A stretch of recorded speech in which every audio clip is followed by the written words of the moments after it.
الحمد لله حمدا كثيرا طيبا مباركا فيه مباركا عليه كما يحب ربنا ويرضى جل جلاله وعم نواله والصلاة والسلام على سيد الحبيب المصطفى صلى الله تعالى عليه وعلى آله وصحبه وبارك وسلم تسليما كثيرا إلى يوم الدين أما بعد.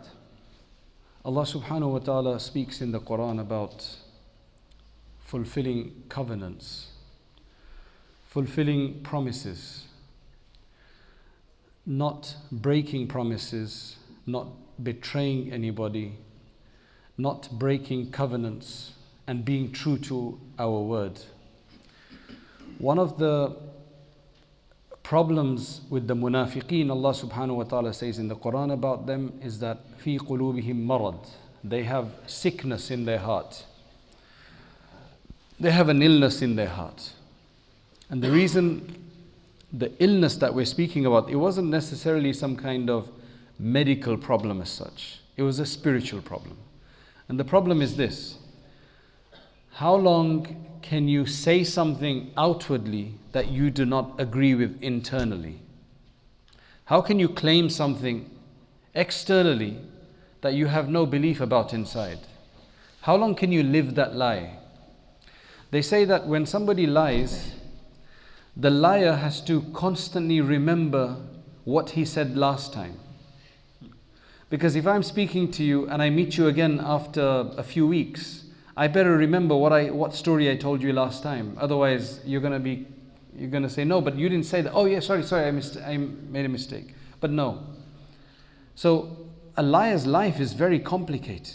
They have to remember too much. He may as well go and memorize the Quran if he's going to instead remember everything. He may as well go and memorize the Quran. Right? So lying is extremely detrimental. All humanity understands that.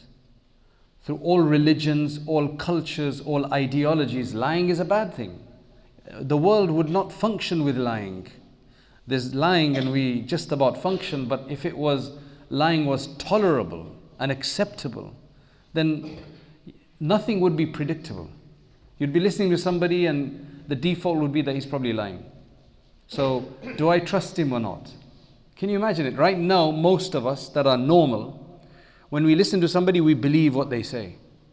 We have some skeptical people among us who don't believe in anything. You will really have to prove everything. They always look at you and listen to you with skepticism. I mean, these are just various different manifestations of this. So it says that if you work in an environment that you disagree with morally, you will be depressed. For example, if you found a job which, you've been looking for a job for a very long time and eventually you find the job somewhere which has some haram elements.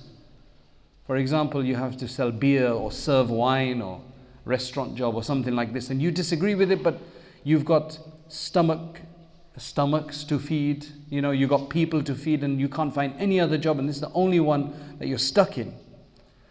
How are you going to feel all day in that job, spending several hours? It's very demoralizing. Human beings are created to be internally and externally the same. The external should manifest the inward. That's why scholars say, for example, that there are adab for eating. There are etiquette for eating. Now, if I'm sitting with others when I'm eating, I'm going to have to be a bit more careful in the way I eat if I have bad manners in eating at home. That means I've got separate manners for home and I've got separate manners for outside. That's too complicated, right? Why do we want that headache? Why do we want that tension? The ulama mention, correct your etiquette at home so that you could be the same everywhere you go. For example, not making too much noise when eating, not talking too much with the mouth full, not eating from all over the place, not dropping too much food, and so on and so forth. These are all contradictions in life. And of course, if the human being can be as God-fearing with taqwa at home, in the privacy of their bedroom, as they can be outside, then that would be ultimate. But these are the challenges that we face. So if I discuss today the concept of breaking a promise, which relates to all of this. Breaking a promise could be done for different reasons, and we want to understand the hudud and the limits to this. What is halal, what is haram to do in this case? Making a promise while intending to break it is haram. So you come and say, can you please help me out? Can you come to this meeting on that day? And I have no intention to come. And I say, yeah, of course I'll come. Don't worry, count on me, I'll be there. That's blatantly haram. Because you are promising something knowing inside that you're not going to come. This is completely wrong. However, if you make the promise that yes, I will come, and your intention is to come, and then later you forgot, or later something came up and you were unable to make it, then that's not haram. Right? That's not haram, because when you said something with your tongue, yes, I will come, your intention was there. Because it's about the future, it's not about now. You're not lying about the past, it's about the future, and future can change. Now, there's some people who I've come across, they are very good-hearted people. Right? They have a very good heart. And every time you say, can you please help me out with this? Can you come here? Yeah, I'll come, I'll help you out, I'll do this, I'll get it for you. But they don't end up doing it. Not because they don't want to, right? It's because they overpromise. So there's a concept called over-promising, where you promise too much, there could be many reasons for this. Some is that you just want to sound nice. You don't want to say no. You find it difficult to say no. But you have no intention inside, then that will become haram. Right? Just to make them feel good right now. That's actually worse. You'd rather make them feel bad right now than to let them stand them up on the day. That's what I do now, I tell you that. Because as imams, as scholars, people ask you to do a lot of things, and my personality trait is to be brutally honest anyway, right? So even if it hurts sometimes, I can't be diplomatic. I just say, look, I'm sorry, I can't. Oh, but why don't you say maybe I'll try? Because sometimes it actually sounds better to say I'll try and then not come. But I don't believe in that. Because I feel that, look, if I can't come, I'm going to make sure I tell you that, so that you can find somebody else. It's easier. For planning purposes, it's better. Because you know that, okay, well, let's not rely on it. He says he might come. I don't really think. He just says I might come. He said, inshallah, I'll come. Now, inshallah, unfortunately, that's become sometimes a problematic term as well for some people.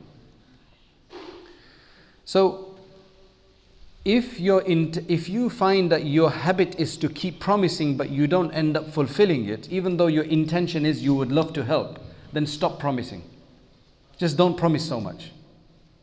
Rather, it's better if you don't promise and say, look, I won't be able to do it.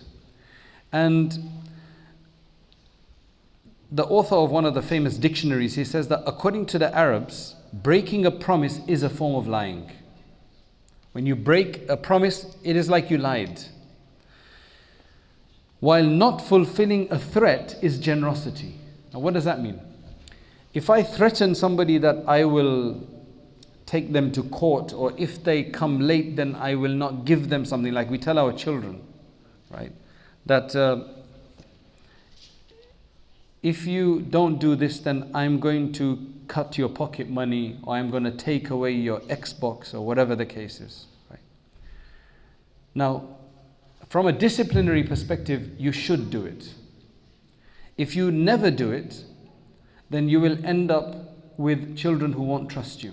They'll never take what you say to be serious. I've got a friend who works in a prison with juveniles, I think with young offenders.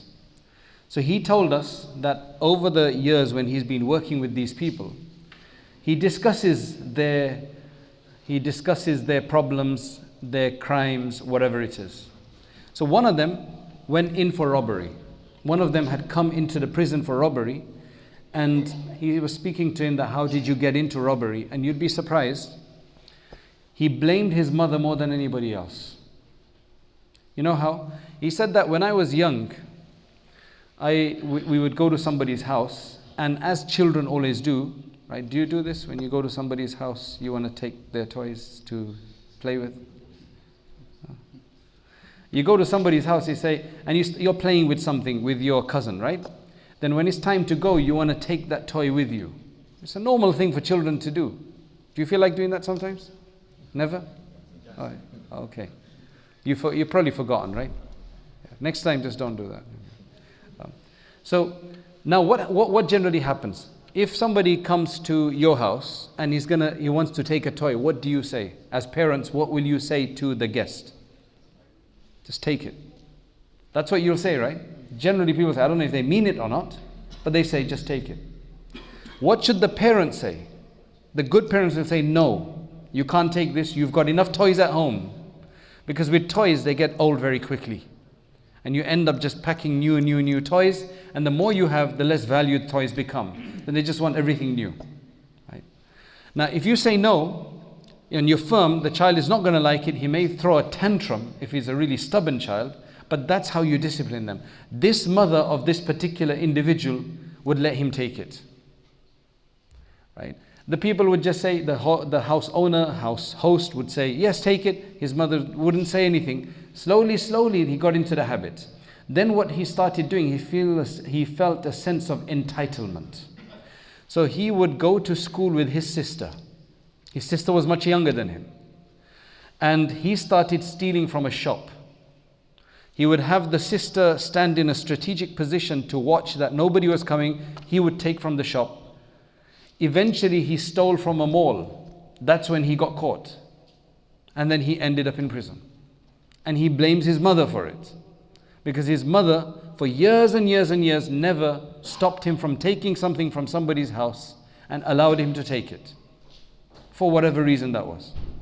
Small acts like that. Now Allah knows best whether it's really her fault or not, but he thinks it's like that. And if somebody feels like that about their parents, that's really sad. So that's why it's best to discipline ourselves from the beginning so that we don't have to have this turmoil afterwards.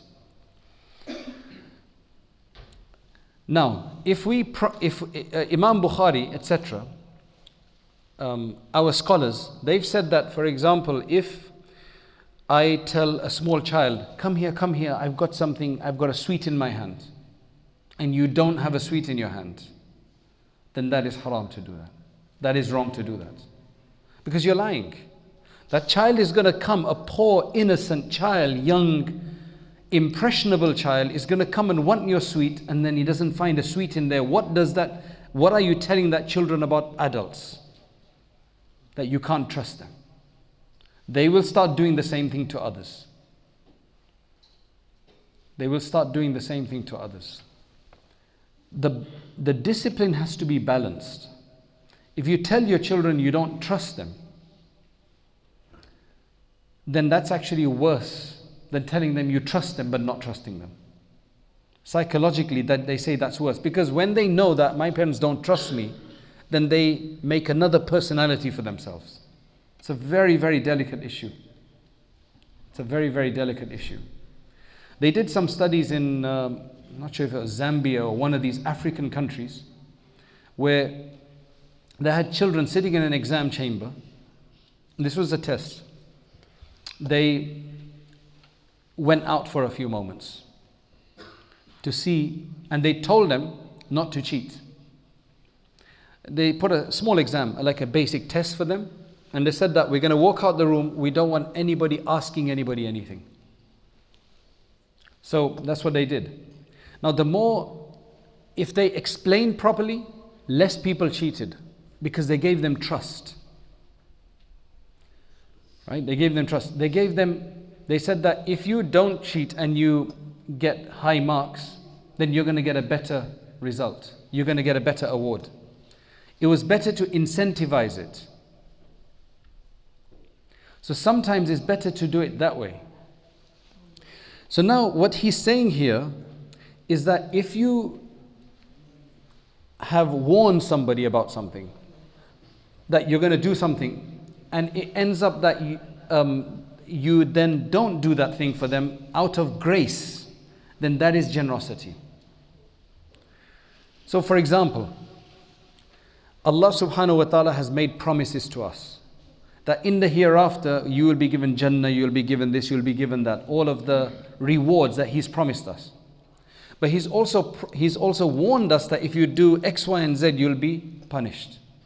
Now the ulama, from a theological perspective, they've discussed that can Allah go against that? Can He not reward you even though you've done good deeds and He's accepted it? Can He say, no, I still don't want to give it to you? Of course, right? In Qudra perspective, He can do whatever He wants, but can He will not do that. Because Allah subhanahu wa ta'ala doesn't go against His promise. La yukhlifullahu wa'dah. Allah doesn't go against His promise, so if He wants to, He can do whatever He wants, but because He's promised you, He will not go against His promise. But if He's promised that He'll punish somebody, and then after that He forgives and doesn't punish, is that allowed or not? Right? So in fulfilling the promise He's made to you, that He's gonna do because He promised it. But when He's made a warning, can He go against that warning and not punish you? Yes, He can. Because that's considered generosity. Right? And that's after the fact. Whereas with our children, we keep doing it, we teach them the wrong thing. But sometimes we can let them off. Okay, to move on now. Ibn Mas'ud radiyallahu anhu would not make a promise without saying, Insha'Allah. The reason is that he was honest about his promise. He had full intention to fulfill his promise. But the reason why he said Insha'Allah, this is a bit technical, that in Sharia when you say Insha'Allah with everything, it means if Allah wills. So you're saying that I will come if Allah wills. Now we don't know what Allah has willed. So we've left it to Allah. So because of that, tomorrow if I couldn't come, then at least I have a way out and I won't be sinful because Allah hasn't willed that I'm going to come tomorrow because I couldn't come tomorrow. Do you understand that? Like if I say, if you tell me that come and give us a lecture tomorrow and I say, I'll come Insha'Allah because I'm a bit doubtful. Right? I'll come Insha'Allah. This is to protect myself. Now what happens is tomorrow I was unable to come, so I called you and I said, I'm sorry, I'm unable to come. But because I've said Insha'Allah, I've already got a release. I won't be in any kind of haram because Allah has decided that I'm not going to come tomorrow. So that's Insha'Allah. Now, Insha'Allah, we use it generally for tabarruk. We generally use it. When we say Insha'Allah, we use it for barakah. Right? I'll come Insha'Allah, I'll do this Insha'Allah. Insha'Allah, it will come. That's how we use it. From a fiqh perspective, Insha'Allah is such a powerful word that if I say, if somebody's getting married here, and we make them say, nakahtuha, right? Tazawwajtuha, qabiltuha, right? Is that, you guys, he says, qabiltuha insha'Allah, the marriage will not be done. If he said, you are divorced, insha'Allah, it's not a divorce. But you can't say, you're divorced, and then after you finish, insha'Allah. It's too late. Do you understand? It's already done. But if he said, you are divorced, Insha'Allah, there's no divorce. Don't do this, by the way. You don't play around with divorce. Because it's not a word to play around with. But the idea is that Insha'Allah, because you're saying if Allah wills, that's the real meaning of Insha'Allah. Ibn Mas'ud used to always say that, so just in case he couldn't do something, at least he wouldn't be sinful for it. However, you must be careful that when you say Insha'Allah, it doesn't give the impression that you don't really mean to come. That's why it's become one of those Insha'Allah promises. It's really sad that that's what people have taken it to be. Now, if firm resolve is understood in the prayer, you made a promise to somebody that I'll come tomorrow and they understood it, right? And you expected to come.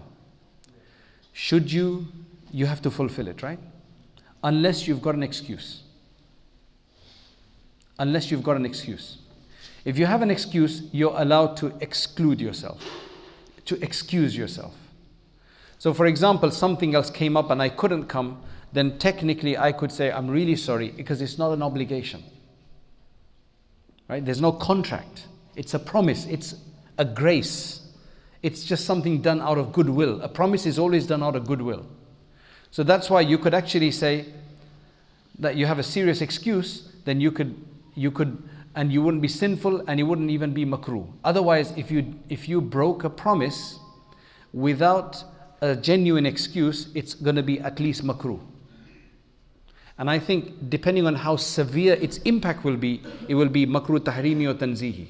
If it's a small issue, there were lots of people who were going to meet together, and it doesn't matter whether you came or not a big deal. You'd promised to go and you didn't go, it's makruh tanzihi. But if they were relying on you, you're the main man, and without you they couldn't have the meeting, then that's probably going to be worse, depending on how much nuqsan and damage is going to be done here. Now, why did the Prophet ﷺ say that breaking a promise is like hypocrisy, or is hypocrisy? How does that fit into this? The situation of hypocrisy is if one is determined to not fulfill the promise from before, like we mentioned, the haram one. That is hypocrisy, because only hypocrites would do that. You see, when you say hypocrisy, hypocrites had two problems. They had the problem in the heart, which we discussed. The other one was hypocrite in their actions. So you know the hadith says that the sign of a hypocrite are three. When he speaks, he lies. Whenever he speaks something, he lies. When he makes a promise, he breaks it. This doesn't make a person a proper hypocrite, like the person who doesn't have iman in his heart. It just makes the person have one of the characteristics of a hypocrite. Because those people who have true hypocrisy of faith in their heart, they would generally break promises and do this. So there are two types of hypocrisy: hypocrisy of the heart and hypocrisy in action. So these three are the hypocrisy in actions, and we obviously don't want anything related to hypocrisy. So that's why it should be avoided. Now, what is the opposite of breaking a promise? Is to fulfill a promise. Right? Allah subhanahu wa ta'ala says, يَا أَيُّهَا الَّذِينَ آمَنُوا لِمَ تَقُولُونَ مَا لَا تَفْعَلُونَ. O believers, why do you say that which you yourself fail to do? Right. Utterly despised is it with Allah that you say what you perform not. Now, although here you're not making any promises, you're just telling people to do something which you don't yourself do. Sounds like a different thing, doesn't it? But it's still related to that same internal disease. The way the modern world puts it, they say, look at that politician, he got caught doing this. And because of that, they make a big deal out of it, and they should make a big deal out of it. Right? Now, what we have to understand is that if there's somebody who believes in a certain ideology, that ethically this should be wrong, but the poor guy is involved in it himself, right? And then he makes a mistake. Well, that's understandable. That doesn't mean that he's a hypocrite. Hypocrisy, I believe, is where you claim something while knowing full well that you don't agree with it. But if somebody believes that a certain sexual vice is wrong, unethical, but the poor guy gets involved in it, right? He doesn't want to, but he fails. Well, that's not hypocrisy. That's a failing. For example, somebody's campaigning against zina, right? Fornication. And the poor guy gets involved in fornication. Maybe that's why he's campaigning against it, because he hates it so much, but the poor guy got involved. Now, I don't consider that hypocrisy, because he believes in his heart that it's wrong, but he failed. Humans have a failing. Everybody believes that lying is wrong, but some people lie sometimes. Right? So, the way the modern world puts it is that if you are doing something in secret which you openly disagree, you can't openly disagree with it. Just come out and come out of the closet. And that's problematic.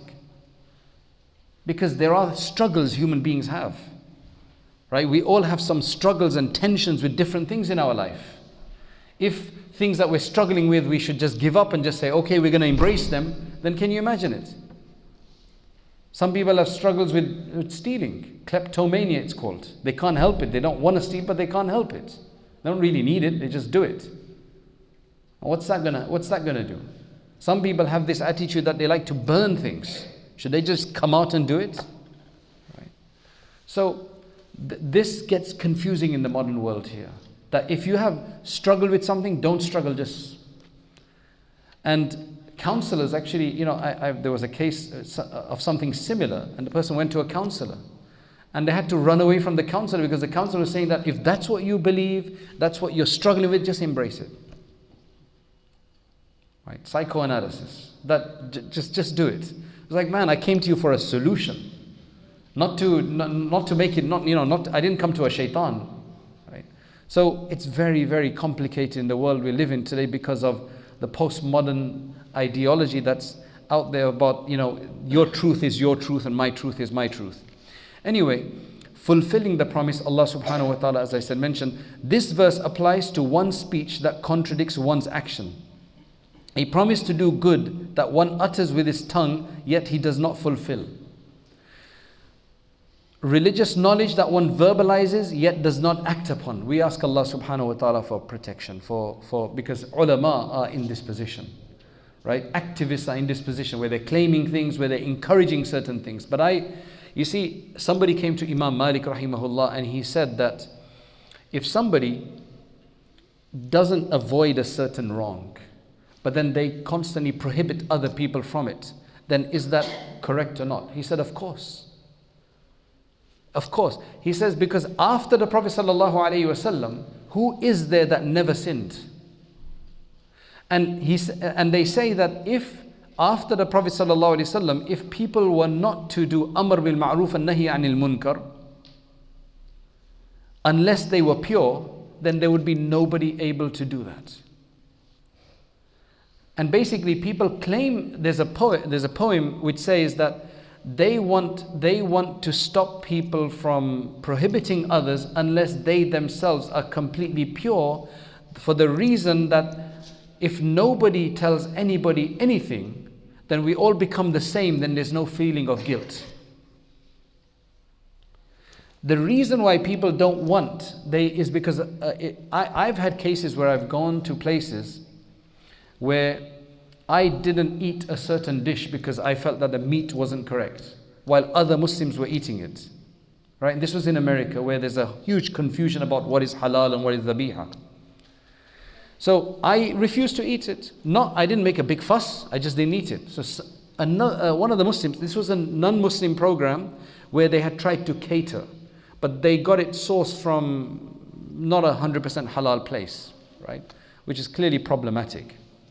So I didn't eat it, I ate something else. What's the big deal? That's my problem, it's my issue. The Muslim comes up to me and says, what's your problem with eating this? I said, well, I just don't trust it. He says, no, but if somebody says Bismillah, it should be acceptable, this, that, and the other. I said, look, you take whatever you want, but if it makes you feel more guilty because I'm not, then what's the problem here? Right? I went to a Rotary Club meeting once to give a talk on Islam.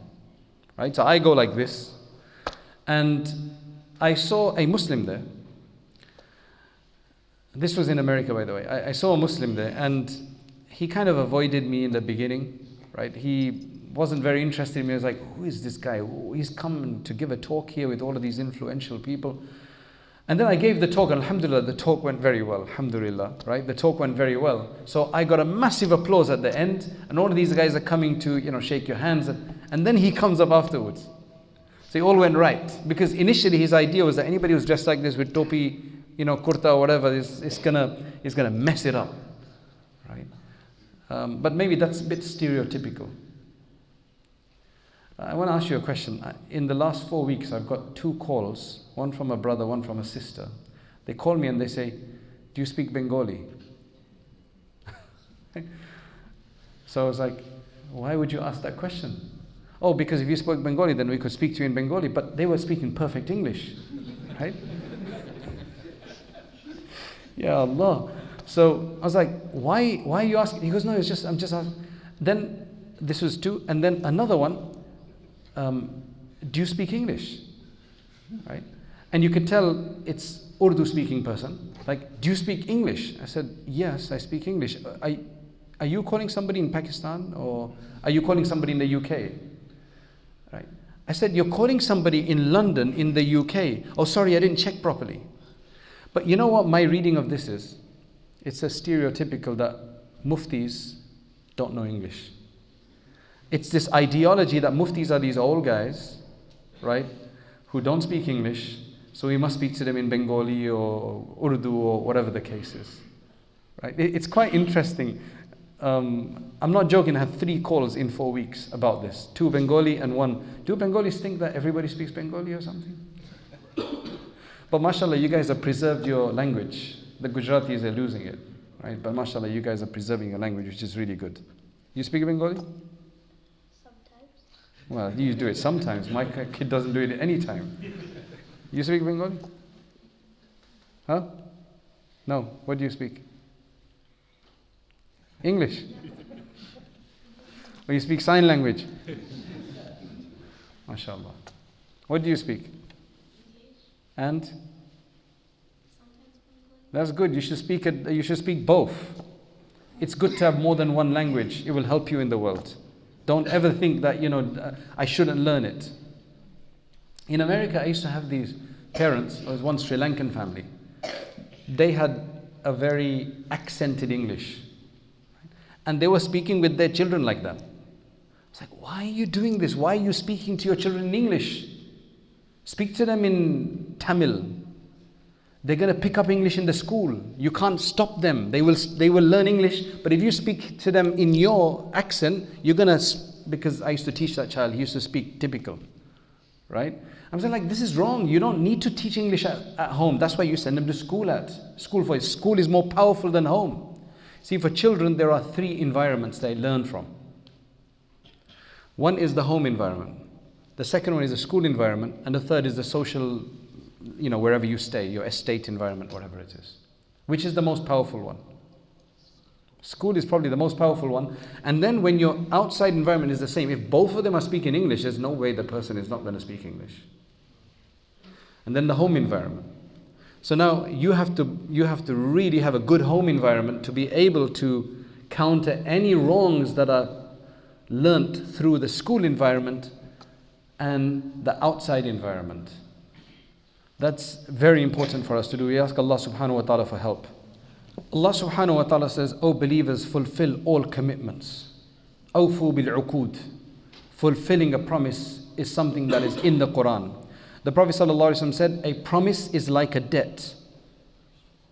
In fact, it is even of more merit to fulfill. You get even more reward to fulfill it. Ibn Abi Dunya relates this. Now, in the Quran, Allah subhanahu wa ta'ala talks about Ismail alayhi salam. وَكَانَ صَادِقَ الْوَعْدِ.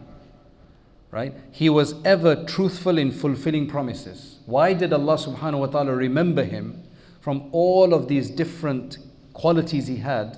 He remembered him with this particular point. Right? So what's related is that Ismail alayhi salam had agreed to meet somebody at a certain place, but the person didn't show up. So for example, you said, okay, I'm going to meet you, right, by the masjid or whatever tomorrow. And the person doesn't show up. What are you going to do? Now obviously we have phones now, so you're going to try to call them. But in those days there was no phones. What would you do?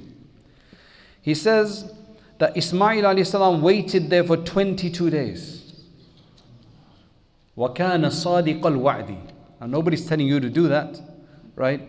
But at least don't be rushed either. وَكَانَ صَادِقَ الْوَعْدِ. Because sometimes people can come late.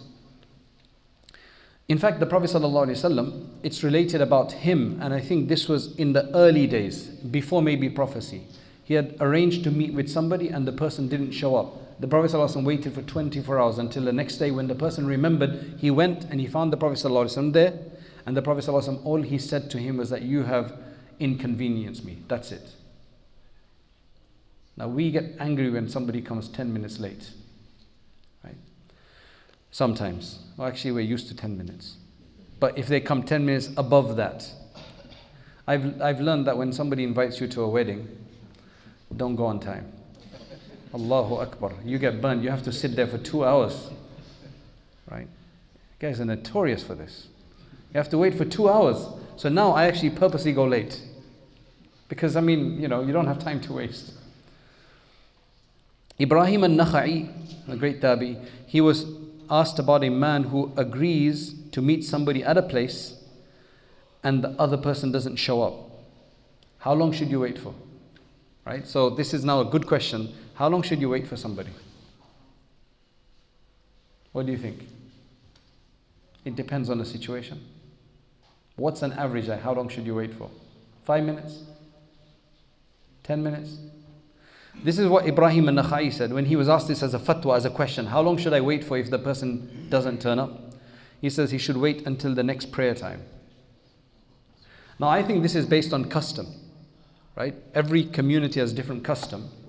For example, it's said about certain countries when they have a appointment, they'll come 5 minutes before, right? I think that's inconvenient, right? Because not everybody is prepared 5 minutes before. The Germans, what they do is if they get there 5 minutes before, they'll walk around the block until it comes to the exact time, then they'll ring the bell. I think that's perfect, right? And a lot of time, I want to tell you another thing. A lot of the time, we generally say this is a Muslim problem. But it's not a Muslim problem. It's an Asian problem, right? It's an Arab problem, but it's not a Muslim problem. Because when you look at Turks, for example, as the Turks that I know, they're Muslims and they don't come late. They're generally on time, in general, right? So there are cultures around. We always reduce everything to a Muslim problem. Don't do that. It's not a Muslim problem. It's a Gujarati problem, Indian problem, Bengali problem, Arab problem, whatever it is, right? But it's not a Muslim problem because not all Muslims around the world are that undisciplined, right? It's the culture we come from. So when you can break a promise or when you cannot show up is when it becomes inconvenient for you to do so. Then you just tell them that I can't come. But you remember, if you can't tell them and you still don't show up and it was genuinely inconvenient for you, then you apologize later, right? For example, what could be the reasons why you don't show up? Either due to a greater interest, there's something that's more important for you to do, a change of opinion, as opposed to simply for no reason. I just don't feel like going. That would be bad because you're leaving somebody in the lurch.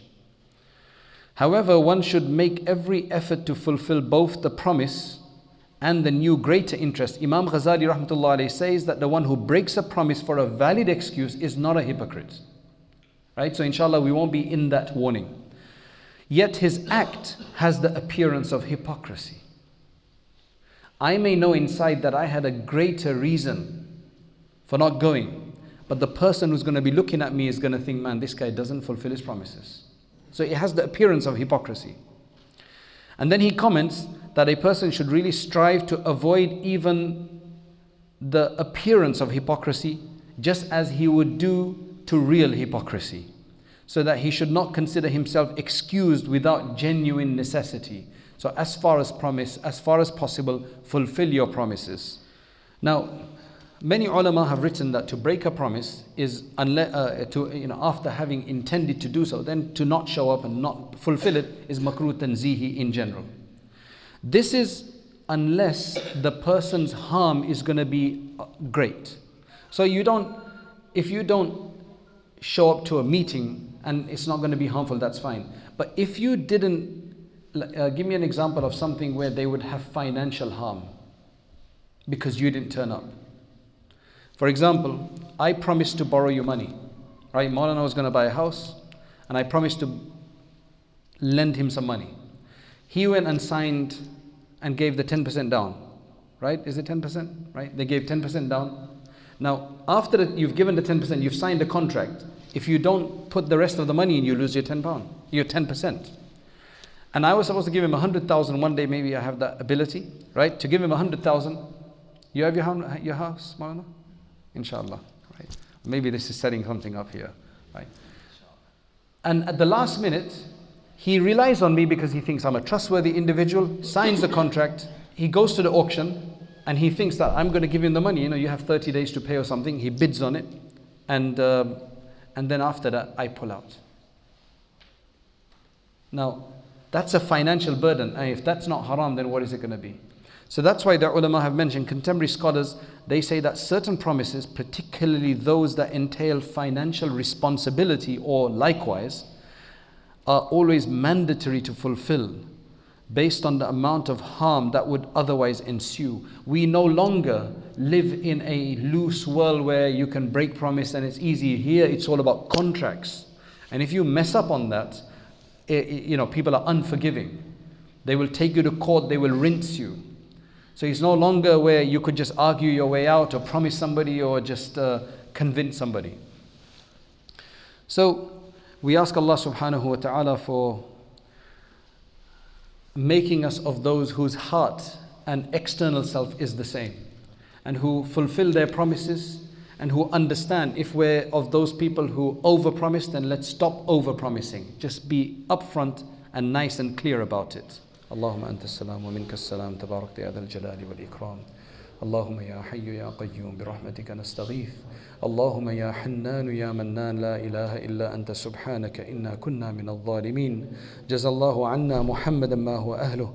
O Allah, we ask for your mercy. O Allah, we ask for your forgiveness. O Allah, we ask for your blessings. O Allah, we ask forgiveness from all of those sins that we have committed that brings evil influence in our lives. O Allah, forgive us those sins that take away the blessing from our life. O Allah, we ask you to forgive those sins that bring darknesses in our life and that turn people against each other. O Allah, we are suffering from many miseries because of our sins. O Allah, above all, we ask you forgiveness from those sins that have become now part and parcel of our life and we've stopped even thinking wrong about them. O Allah, forgive us for our thought. Make us more discerning. O Allah, grant us your love and the love of those whose love benefits us in your court. O Allah, make for us and our children, make our spouses and our children a source of gladness for our eyes. O Allah, make our children and our progeny until the day of judgment a source of gladness for our eyes. Protect them from all the fitna that is out there. Protect us all from the fitna that is out there. Allow us to do the right kind of tarbiyah. O Allah, allow us to be fully truthful. Make us from the siddiqeen. O Allah, make us from those whose inside and outside is the same in truthfulness to you. O Allah, protect us from all the characteristics of hypocrisy. O Allah, grant us ikhlas in our deeds.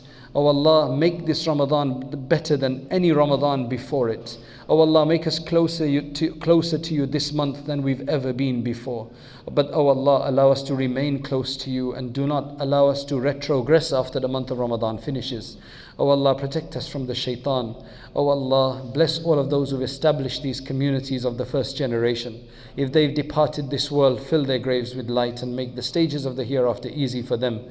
Grant them Jannatul Firdaus. And those who are here, O Allah, allow us to rise to the challenge and to do what's correct for this time and age. O Allah, safeguard our Muslim brothers and sisters, remove them from their oppression around the world and bring back the humanity in the human being.